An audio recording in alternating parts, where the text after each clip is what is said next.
This mobile laboratory has been deployed for a very specific reason.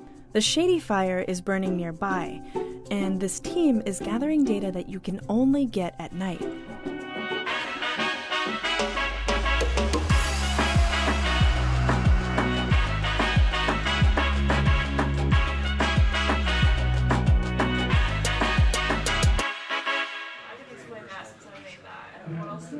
Over the next several weeks, NASA and NOAA are teaming up in the field to study smoke from wildfires and agricultural burning.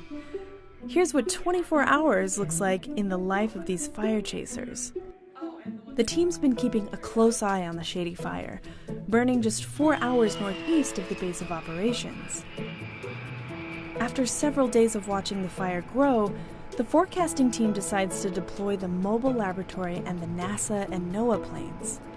The ground crew and pilots are already preparing the plane by the time the forecasters give their daily briefing.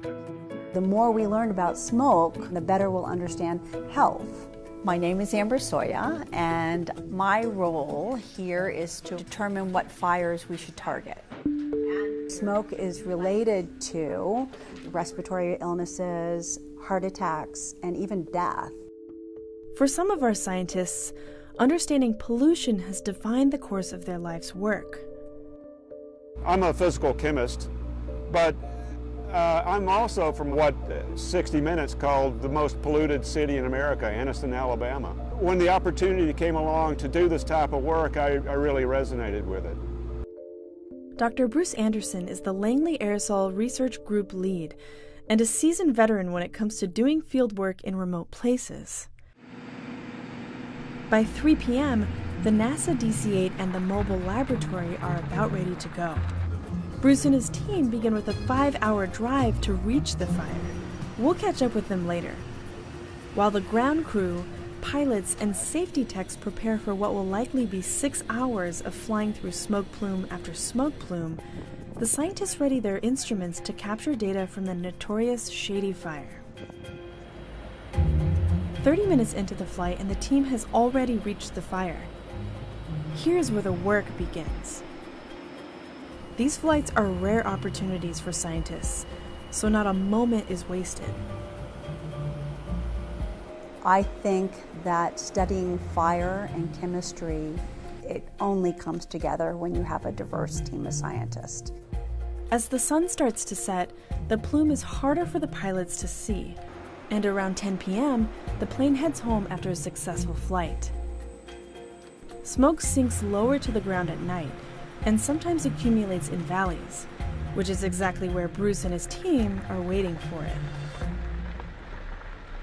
We'll set out, drive up there, find a place to position the van, then start cranking up instruments. It takes about a half an hour to an hour to get everything running and calibrated.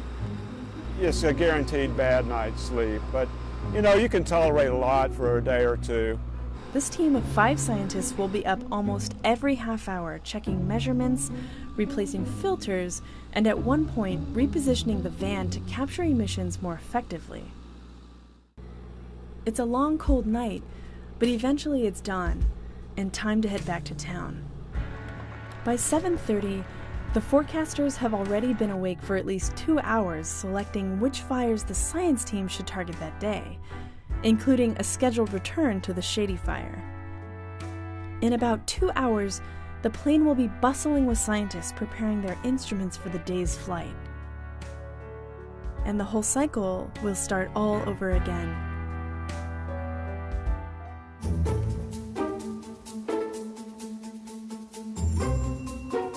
I feel like the work that I do, the knowledge that I'm trying to pull together, is important for the human race, for our country.